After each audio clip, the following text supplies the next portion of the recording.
Aiwa silks, Kasaragod, Kanhangad, Mangalore. അമിത്ഷയൊക്കെ പേടിച്ചു പോയൊരു കാര്യമെന്ന് പറയുന്നത്, അസമിലെ തെരുവിൽ സമരക്കാരെ നേരിടാൻ വേണ്ടിയിട്ട് പോലീസും പട്ടാളവും ഇങ്ങനെ കടന്നു വരുന്നു. പക്ഷേ ആ തെരുവിൽ അമിത്ഷയുടെ പോലീസും അമിത്ഷയുമൊക്കെ പ്രതീക്ഷിച്ചത് മറ്റൊരു കാഴ്ചയായിരുന്നു.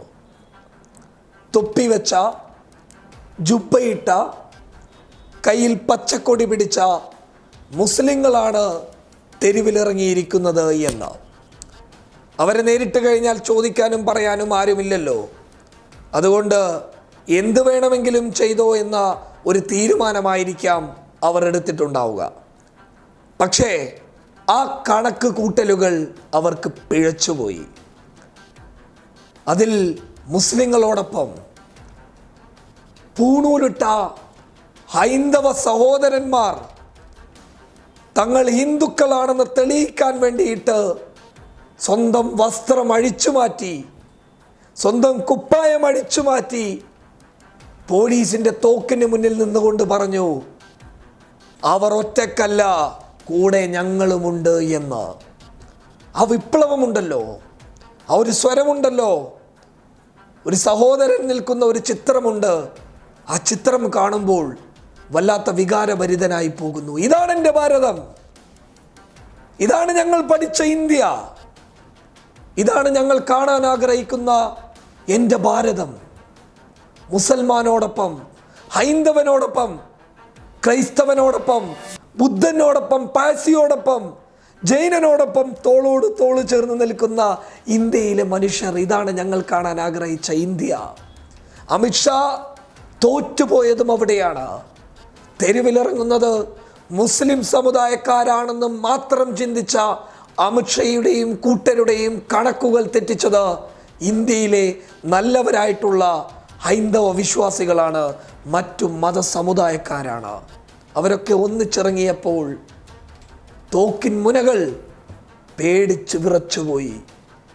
പട്ടാളമടക്കം പിന്തിരിഞ്ഞോടേണ്ട ഒരവസ്ഥയുണ്ടായിപ്പോയി. കാരണം ഗാന്ധിജി പറഞ്ഞ ഒരു സംഭവമുണ്ട്, നിയമം വേറൊരു രീതിയിലോട്ട് മുന്നോട്ട് പോകുമ്പോൾ, തെറ്റിൻ്റെ ഭാഗത്ത് പോകുമ്പോൾ നീതി വിജയിക്കേണ്ടതുണ്ട്. അപ്പോൾ നിയമത്തിനേക്കാൾ പ്രാധാന്യം നീതിക്കാണ്. നിയമത്തെ ദുരുപയോഗം ചെയ്യുമ്പോൾ നീതിക്ക് വേണ്ടിയിട്ട് തെരുവിലിറങ്ങുന്നത് തെറ്റല്ല എന്നത് തന്നെയാണ് ഞങ്ങളുടെ അഭിപ്രായം.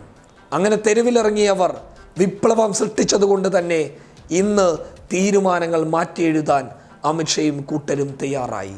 അതാണ് പറഞ്ഞത്, ഹൈന്ദവ സഹോദരങ്ങളുടെ കയ്യിൽ രാജ്യത്തെ മുസ്ലിം സഹോദരന്മാർ സുരക്ഷിതമായി നിൽക്കുന്നതിൻ്റെ യാഥാർത്ഥ്യം തിരിച്ചറിഞ്ഞപ്പോൾ മുസൽമാന് വേണ്ടിയിട്ട് ശബ്ദിക്കാൻ ഹൈന്ദവ സഹോദരന്മാർ തെരുവിലിറങ്ങിയപ്പോൾ ഹിന്ദുത്വ അജണ്ട 8 നിലയിൽ പൊട്ടിപ്പോയി. അതാണ് വിപ്ലവം. ആ വിപ്ലവത്തെ രാജ്യം ഏറ്റുപിടിച്ചിരിക്കുന്നു. അസമിന് പുറമെ ത്രിപുരയിലും ബംഗാളിലും അങ്ങനെ വടക്ക് കിഴക്കൻ സംസ്ഥാനങ്ങളിൽ നിന്ന് ഇങ്ങ് തെക്കോട്ടും ഉത്തരേന്ത്യയിലുമൊക്കെ ഈ പ്രതിഷേധം നിറഞ്ഞാടിയപ്പോൾ അമിത്ഷയുടെയും കൂട്ടരുടെയും കണക്ക് കൂട്ടലുകൾ തെറ്റിപ്പോയി. മുഖ്യമന്ത്രിമാർ വരെ തെരുവിൽ വേട്ടയാടപ്പെടുന്ന ഒരവസ്ഥയുണ്ടായി. അതാണ് പറഞ്ഞത്, ഇന്ത്യ രാജ്യത്ത് ഇപ്പോഴും ഹൈന്ദവനും മുസൽമാനും തോളോട് തോള് ചേർന്ന് തന്നെ നിൽക്കുകയാണ്. കാരണം അവരൊക്കെ, അവരുടെ മനസ്സിനകത്തൊക്കെ ഒറ്റ ഒരു വികാരമേ ഉള്ളൂ. അത് ഹിന്ദുവെന്നോ മുസൽമാനെന്നോ അല്ല, മറിച്ച് ഇന്ത്യക്കാരനാണെന്നുള്ള ഒരു വികാരം. ആ വികാരമാണ് അമിത്ഷാ ഇവിടെ വിപ്ലവം സൃഷ്ടിച്ചത്. News desk public Kerala.